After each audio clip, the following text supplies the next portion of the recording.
ሰላም ጤና ይስጥልኝ የቻናል ተከታዮች እንዴት ናችሁ? ደህና ናቸው? እኔ ጋር አለሁ እግዚአብሔር ይመስገን። ዛሬ እንግዲህ በቤዛ ድራማ መጥቻለሁ። እናንተም እስከ መጨረሻው ተከታተሉ።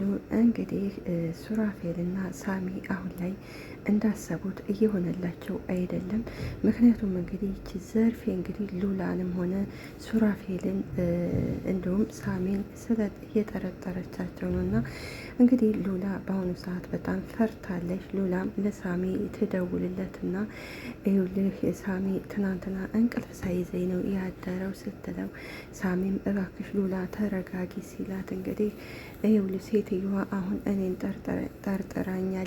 እኔን ባትጠረጥረኝ እኮ ኑሮ ብቻዋን ሬሳውን ወስዳ አትቀብረውም ትለዋለች። ምክንያቱም እንግዲህ ዘርፌ እንግዲህ ሳሚና ሱራፌል እንግዲህ ራሳቸውን ቀይረው የማፊያው ቡድን ስለመሰሏት እንግዲህ ዘርፌን 40 ሚሊዮን አንጭ ብለው ስላስፈራሯት ዘርፌ አንድ እቅድ አቀደ። እሱም እንግዲህ እሱ ለዶክተር ሮቤል ትደውልለታለች። ሮቤልም እንግዲህ ያው ችግሯን ታናገረውና ስነግረው እሺ ረዳሻለሁ ይላታል። ነገር ግን እቺ ዘርፍ የምትባል እንግዲህ እሷም ያላሰበችው ነገር ነው የገጠማቱ። ምክንያቱም ሮቤልን እንግዲህ ሬሳውን ሲቀብረው በዛ አስፈራርታ ገንዘብ ልትቀበል ነበረ። ሮቤልም የዋዛ ስላላደለ የእሷንም ቪዲዮ ይዞባን ነበር እና እንግዲህ እችም ዘርፌም ያላሰበችው ነገር ነው ላይ የገጠማቱ።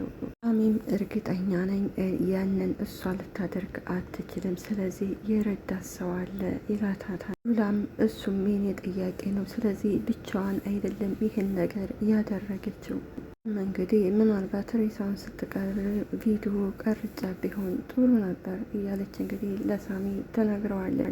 እሱማ በቃ አልፏን አሁን ስለሚመጣው እቅድ ነው ማሰብ ያለብን ይላቸዋል። እንግዲህ ይህን ያደረጉበት ምክንያት ዘርፌን አስፈራርተው ያው 40 ሚሊዮን እንግዲህ ብር ስለጠየቋት ያን ብር ደግሞ ማግኘት ስለማትችል ወይ ድርጅቱን ወይ ደግሞ የቤዛን ቤት ስለምትሸጠው እነሱ በዛም ምክንያት እንግዲህ ሊገዟት ፈልገው ነበር። ነገር ግን አሁን ላይ ሁሉም አልተሳካላቸውም። እንግዲህ በእርግጠኝነት ሴትዮዋ ማንንም አታምንም፣ እኔን እንኳን ስለማታምነኝ ነው ቤቱ በሙሉ ዙሪያውን ካሜራ ገጥማለች ስትለው ሳሚ እንግዲህ ይደነግጣል። አይገርምም? ይሄን ነገር እኔ ስታወራ ባልሰማት ኑሮ እስከ ዛሬ ያወራነውን በሙሉ ወይም እቅዳችንን እኮ ታበላሽብን ነበር ትለዋለች። ሳሚም እንግዲህ ሉላ ጥሩ ነገር ነው ያደረግሽው፣ በጣም የሚገርመኝ ደግሞ የእህትሽን ንብረት ለማስመለስ የምታደርጊያቸው ነገር በጣም ጥሩ ነው ይላታል። እንግዲህ ሉላ ይህን ሁሉ ነገር የምታደርገው በስህተት ወይዘሮ ባዩሽን አምናት የቤዛን ንብረት እንግዲህ ወደ ባዩሽ ስም ነበር ያዞረችው። እንደ አጋጣሚ ደግሞ እንግዲህ እንደምታውቁ ባዩሽ ደግሞ ክዳታ ላይ በዛ ስለተናደደች ነው እንግዲህ ከወይዘሮ ይችን ዘርፌን እንግዲህ አሁን የቤዛን ንብረት ከዘርፌ ቀምታ ወደ ቤዛ ልታደርግ የፈለገችው። ነገር ግን የሚሄዱበት አቅጣጫ አሁን ላይ ትክክል አይደለም።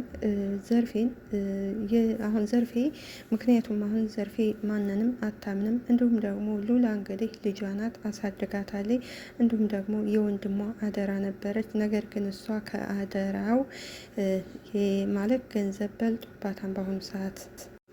ሳሚም እንግዲህ በርቺ ካላት በኋላ ሉላም አሁን ታዲያ እቅዳችን ምንድን ነው ትለዋለች። ከዛ በኋላ ሳሚ መጀመሪያ ይሄን ሬሳውን ስትቀብር ያገዛትን ሰው መጀመሪያ ማወቅ አለብን ብሎ እንግዲህ ይነግራታል። እንግዲህ ሳሮን ቁጭ ብላ እንግዲህ ሽብሩ ሲመጣ እንግዲህ ሳሮን እንዴ ያን ሁሉ ወራቶች ቆይተን አልናፈኩም እንዴ ዝም ብለ ቁጭ የምትለው ስትለው፣ ሽብሩን አይ ሳሮን ብትናፍቂኝ ታዲያ ምን አደርጋለሁ ይላታል። ነገር እኮ ግራ ገብቶኛል ሲላት እንግዲህ ሳሮንም እኔ እኮ በስልክ ስታወራኝ የሆነ ነገር እንደተፈጠረ አውቄ ነበረ ትለዋለች። አይ ሳሮን እናቴ አባቴ እንዲሁም መለው ቤተሰቦቿ ናቸው የጮሁብኝ ምንድነው የሚጮህብህ? የሰው ሰውነት ካላገባሃት ብለው ነው ወይ ይህን ያህል የሚቆጥሩ? ትለዋለች።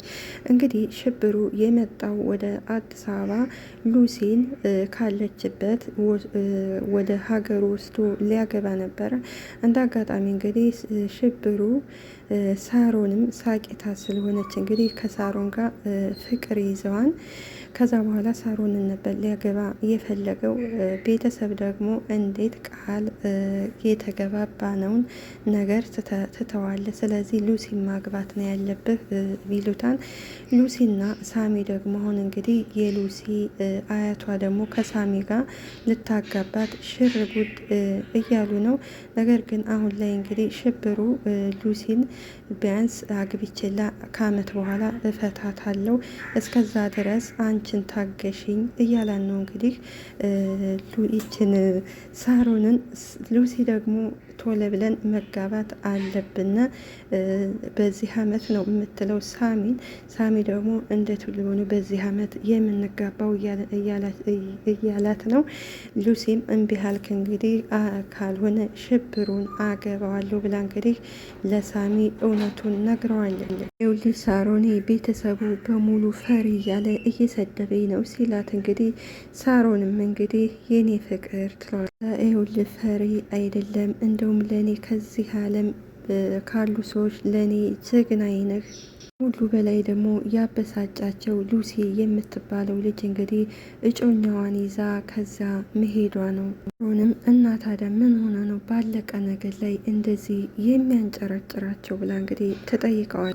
ሳሮንዬ ጭራሽ ድንቅነሽን ወይንም ሉሲን ካላገባሃት ብለው እነሱ ቤተሰብ እምቢ ብለውኝ። ሳሮንም እንግዲህ ቆይ ምን ማለት ነው ልታገባ የተዘጋጀችልኝ በግድ አግባ ብለው የሚጠይቁ ቤተሰቦች። ሳሮንዬ እሷን የማታገባ ከሆነ ምንም አይነት መሬት አታገኝም፣ እሱ ብቻ ሳይሆን ደግሞ የእኛም ቤተሰብ አይደለህም ብለውኛል። ሳሮንም እንግዲህ በጭሆት ቆይ ሰዎቹ ያማቸዋን እንዴ? እንዴት ነው የሰው ሚስት ነጥቀህ አንተ የምታገባት? የሉሲን አያት አሳምነዋታ ማለቴ በጉልበትም ቢሆን እሺ ሳትላቸውም አትቀር። ሳሮንም ትደነግጥና ቆይ ሰዎቹ ግን ጤነኛ የላቸውም እንዴ? ወይንስ ደግሞ የሰው ልጅ እቃቃ ጨዋታ ነው እንዴ የሚመስላቸው? ትለዋለች። እንግዲህ አሁን የሳሮ የዚህ ሽብሩ እንግዲህ እሱ ሉሲን ትቷት አላገባም በቃ ብሎ ሳሮንን ሊያገባ ነበር። ቤተሰብ ደግሞ እንዴት ክብራችንን ታዋርዳለህ? ስለዚህ ማግባት ያለብህ እንግዲህ ሉሲን ነው ብለው እንግዲህ እምቢ ብለውታል። ሳሚ ደግሞ በፍጹም ሉሲን አሳልፌ ለሽብሩ አልሰጥም ብሏል። እንግዲህ ይቺ ሉሲ ከማንኛቸው እንደምትሆን እንግዲህ አናውቀው። ሽብሩም ይኸውልሽ ሳሮን አባቴ እንደሆነ ነገር ከያዘ አይለቅም ያለ ነው ሲላት እንግዲህ ሳሮንም እና ታዲያ ሉሲ ልታገባን ነው ስትለው ሽብሩም አዎ አገባታለሁ ሳሮን ይላታል። ሳሮንም እንግዲህ ትናደድና አፍክም ሞልተህ ነው ወይ አዎ ያልከኝ ትለዋለች። ሳሮን የሆነ ሀሳብ አስቤያለሁ፣ ሉሲን የውሸት አገባታለሁ የሆነ ምክንያት አሳብብና አመት ሳይሆናት እፈታታለሁኝ እውነት ይላታል። እንዴ አሁንም እኮ ይህንን ሀሳብ ለማሰብ ጭንቅላትን ተጠቅመህበት ሊሆናል። ሳሮኔ ይሄ ሊሆን ግድ ነው። አሁንም እንግዲህ አንተ ሰውዬ ቆይ እኔን ዛሬ ለማሳበድ ነው እንዴ ልታሳብደኝ ነው እንዴ የመጣኸው? ትለዋለች። ማለት ነው ግድ ነው ማለት ወይንስ ደግሞ በስተመጨረሻ ከፍቅር ያኔ ክብርህ በለጠብህ ትለዋለች። በእርግጥ እንግዲህ ይሄ ሽብሩ ወዶም አይደለም፣ ያው ቤተሰቦቹ እንግዲህ እንዴት ታዋርደኛለህ ስላሉ ነው። እሱ ደግሞ እንግዲህ ሉሲን ካላፈቀራት እኔ ሉሲን አላፈቅራትም፣ ስለዚህ የማፈቅራት ሴት አለ እሷን ነው ማገባ ብሎ መናገር ይችላል። ምክንያቱም ሽብሩ ሕፃን ልጅ አይደለም ትልቅ ሰው ነው። ልሽ ሳሮኔ ጉዳዩ የክብር አይደለም ያለኝም መሬት በሙሉ ይቀሙኛል ሲላት እንግዲህ ሳሮንም እና ታዲያ ተዋቸው ይቀሙ ምን ችግር አለው? እኔ እናንተ እንደ አዲስ እኮ ሰርተን ገንዘብ ማግኘት እንችላለን ትለዋል። ይኸውልሽ ሳሮን አንቺ አልገባሽም። እኔ እነሱን ቤተሰቦችህንም ማጣት አልፈልግም። እነሱን ቤተሰቦችህን ላለማጣት ብለህ የማትወዳትን ልጅ በግድ ልታገባ ነው እንዴ? ብሩን ቆይ ሳሮንዬ 1 አመት መታገዝ ያቅትሻን እንዴ ብሎ እንግዲህ ይጠይቃታል።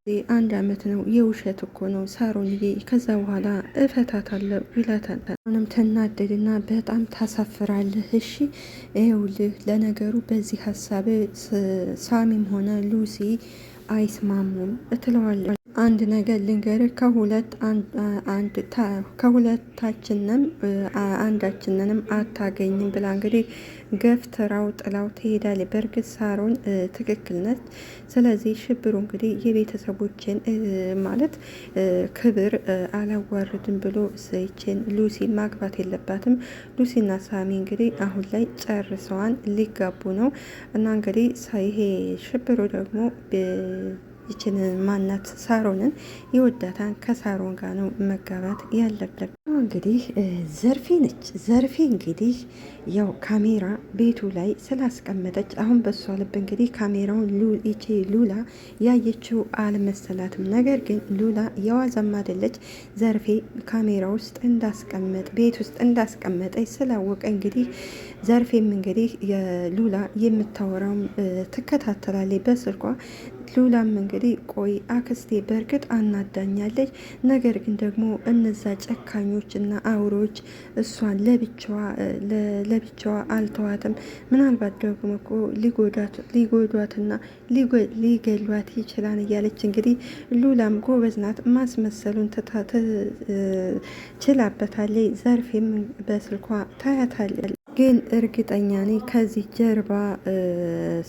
ጀርባ ውስጥ የሆነ ሰው አለ፣ እነ ቤዛ እንዳልሆኑ ደግሞ እርግጠኛ ነኝ ትላለች ሉላ። ቤዛን ይቺ የማትረባ ደፍራ ይህን ካክስቴ ላይ አድርጋ ከሆነ ጸቧ ከእኔ ጋ ነው ትላለች። እንግዲህ ዘርፌ አሁን ላይ ሉላ የምታወራው በሙሉ ሉላን አሁን ግዴታ ማመን አለባት። እንግዲህ ዘርፌ የመሰላት ካሜራም የደቀነችው እንግዲህ ሉላን ስለማታምናት ነው። እና ሉላ ደግሞ ከመጀመሪያው ካሜራ እንዳለ እንግዲህ ስላወቀችው ስታወራ ለዘርፌ እንግዲህ እውነት ነው የሚመስላት። እንግዲህ ሉላ ሮቤል ነው ይህን ሁሉ የሚያደርገው ትላለች። በስልኳ ሉላ የምታወራውን ከሰማሽ በኋላ እንግዲህ ይቅር በይ ልጄ አትፍረጅብኝ ትላለች። በዚህ ሰዓት ደግሞ ማንንም ሰው ማመን ስለማልችል ነው እንግዲህ ቤዛ ይቺ ሉላ ትመጣና እንግዲህ እኔን ስላላመንሽ ነው አይደለ ሌላ ሰው ጋር ሬሳውን የቀበርሽው ብላ እንግዲህ ትጠይቃታለች። ዘርፌም ሌላ ሰው እኮ አይደለም ዶክተሩ ነው የቀበረው ትላታለች። ትደነግጥና እንግዲህ እያስመሰለች ምን ዶክተሩ ነው ያልሽኝ ትላታለች። ልሽ 40 ሚሊዮንን ለነዛ ለሰዎቹ እንዲከፍል የስነድፍ ማለት ያኔ ሳስታውስ ዶክተሩ ነው የመጣልኝ። እንግዲህ እኔ ሳላያችሁ ወስዳችሁ ቀበራችሁ ስትላ ዘርፌም አዎ ተጋግዘን ሁለታችን የሆነ ጫካ ውስጥ ነው የቀበር ነው ትላታታ። ላም እንግዲህ በጣም ትልቅ ስህተት ነው የሰራሽው አክስቴ፣ እንዴት ዶክተሩን ከዚህ ውስጥ ታስገቢዋለች ትላታለች። በእርግጥ ዶክተር ከዚህ ውስጥ መግባት የለበትም ነበረ። ምክንያቱም ዶክተሩን ሮቤል እንግዲህ ያው የሚጠረጥረው አሁንም ሱራፌልና ሳሚ ስለሆነ ዘርፌም እንግዲህ ያለ ምክንያት እሱን ከዚህ ያስገባው ይመስልሻል ወይ ስትላት እንግዲህ ሉላም የምን ምክንያት ነው ብላ ትጠይቃለች።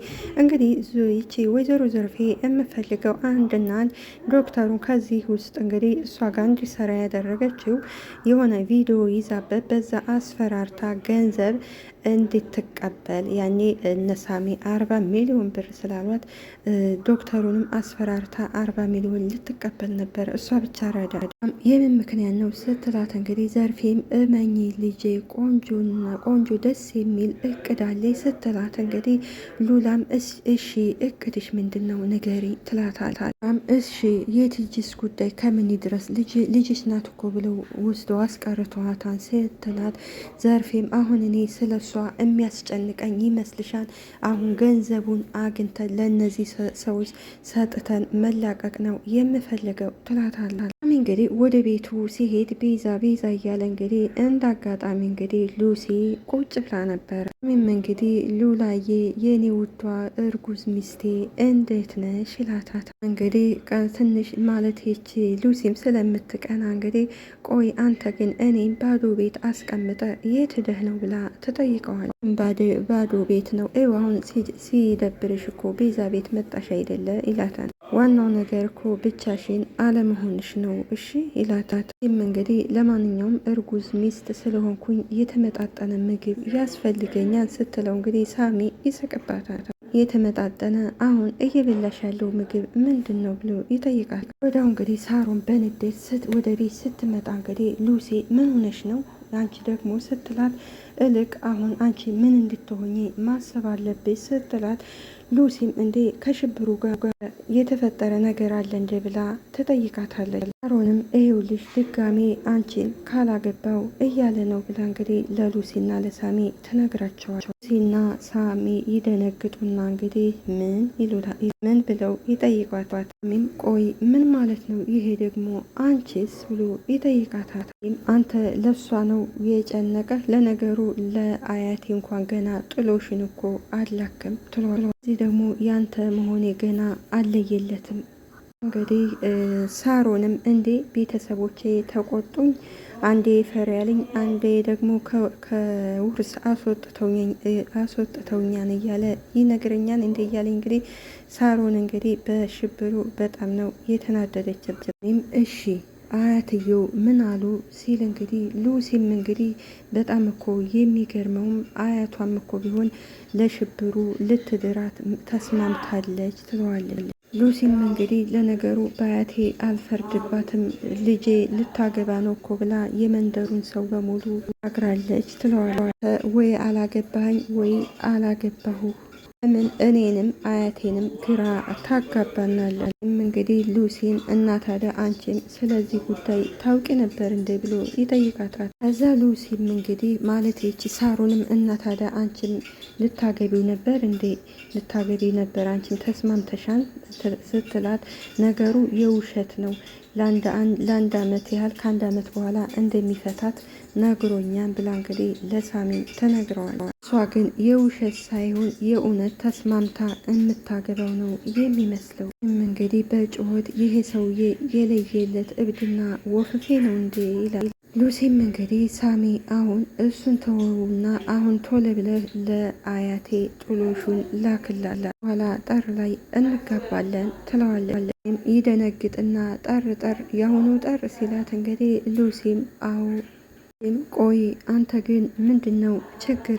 ሳሚም እንግዲህ ኩቻ እረ አረጋጊው እኔ እኮ አሁን ለጋብቻ ዝግጁ አይደለሁም። ሆንም እንግዲህ መጀመሪያ እስኪ ስለ ሰርጉ ትታችሁ ሰውየውን ከመሀላችሁ ለምን መጀመሪያ አታስወጡም ትላቸው ነው። እየቀለድኩ ነው የሚመስላችሁ፣ በዚህ አያያዙ ግን እንደ በፊቱ ጠልፎ ነው የሚወስዳቱ ብላ እንግዲህ እንቅጩን ትነግራቸው። ሲም ሰማሽው ሳሮን ለእኔ እኮ ቅንጣታ ያህል አይነት ፍቅር የለውም ስትል ሳሚም እንግዲህ እረ አረጋጊው እኔ እኮ ምናልባት ነው ያልኩሽ ላታ እንግዲህ ዘርፌና ሮቤል እንግዲህ ሮቤል ወደ ዘርፌ ሲሄድ እንግዲህ ዘርፌም ለሮቤል ጋር እንግዲህ ሬሳውን ሲቀብር እንግዲህ ቪዲዮ ይዛበት ስለነበረ አሁን 40 ሚሊዮን ብር ታመጣለህ ብላ ቪዲዮውን ስታየው እንግዲህ ሮቤል ይናደድና ወደ ቤት ጥሏት ይሄዳል። ከዛ በኋላ እንግዲህ ሉላ ስትመጣ ምን አድርገሽ ሆኖ ስትል በቃ አስፈራርቸዋለሁ አሁን ብሩን ሲሰጠን እንግዲህ ገንዘቡን አንጡ ላሉ ሰዎች እንሰጣቸዋለን ትለዋለች። ሮቤልም ከቤት ከሄደ በኋላ ይቺ የተረገመ ሴትዮ በእኔ እስኪ እኔ ደግሞ ያስኩባትን ቪዲዮ እስኪ ልላክ ብሎ እንግዲህ ለዘርፌ ቪዲዮውን ሲልክላት እንግዲህ ዘርፌ ሮቤልን አስፈራርታ ገንዘብ ልትቀበል ነበር። ነገር ግን አልተሳካላትም። ሮቤል ሲልክላት ቪዲዮውን በቴሌግራም ሂዩ ሲላት እንግዲህ ዘርፌ በጣም ትናደዳለች። ምክንያቱም ያላሰበችው ስለሆነ ወይኔ ተዋርጃለሁ። አሁን ደግሞ ምክንያቱም እንግዲህ እነሳሚ ብር አንጭ ስላሏት አሁን ብር ገንዘብ የት አግኝቼ ነው የምሰጠው ብላ እንግዲህ ተናዳለች። ዘርፌ እንግዲህ አሁን እነሳሚ የሰሩ ስራ በእርግጥ ለቤዛ ለማገዝ ነበር። ነገር ግን አሁን ዝብርቅርቅ አድርገውታል። ከዚህ ሁሉ እንግዲህ እስከ መጨረሻው ድረስ የቤዛን ይቺ ዘርፌ ተብዬዋም የቤዛን ሀብትና ንብረት ብትሰጥ ጥሩ ነበር። በእርግጥ ቤዛ ንብረቷን ሀብትና ንብረቷን ብታገኝ እንግዲህ ወይዘሮ ዘርፌን ያው ጎዳና ላይ አትጥላትም ነበረ እና ዘርፌ አንድና አንድ የምትወደው እንግዲህ ገንዘብ ነው። እንዲሁም እንግዲህ ሉላን የወንድሟ ልጅ ወይም አሳድጓታል አደራ ብሏት ነበር የሄደው። እሷ ግን አደሯን አልተቀበለችም። መጀመሪያውንም ከዛች ቲጂና ዘርፌ ተንኮለኛ ስለሆኑ ሁለቱ እንግዲህ ዘርፌ ማውቃ ገንዘብ ለማግኘት ብላ እንግዲህ የልብ ታማሚ ነኝ ብላት ነበር። ሉላም እውነት መስሏን ነበር እንግዲህ ከዚህ ሁሉ እየገባችው። ነገር ግን ዘርፌ ለካ እያስመሰለች ነበር። እና አንድ ሰው አደራ ከተባለ አደራውን ግዴታ መወጣት አለበት። ወይም ደግሞ ያንን አደራውን የማይወጣ ከሆነ የሰው አደራ አለመቀበል እንዲሁም ደግሞ የሰው ገንዘብ ጥሩ አይደለም። ምክንያቱም የሰው ወርቅ አያደንቅ ይባላል። ስለዚህ ወይዘሮ ዘርፌ እንግዲህ ገንዘቡ የቤዛ ስለሆነ ንብረቷን ወደ ቤዛ መመለስ አለባት፣ እንዲሁም ይቅርታ ብላ። ስለዚህ ይሄን ዶክተር ሮቤልን ማመን የለባትም። ዶክተር ሮቤል አንድና አንድ እንግዲህ ወደ ዘርፌ ቤት የመጣው የቤተሰቦች ሀብትና ንብረት ብሎ ያው ለመውሰድ ነው የፈለገው። እሱም እንግዲህ አይሳካለትም እና የሰው ገንዘብ መጨረሻ ላይ ይዞን ነው የሚጠፋው። ስለነበረን ቆይታ እናመሰግናለን። አገራችንን ሰላም ያደርግልን። ባይ ባይ።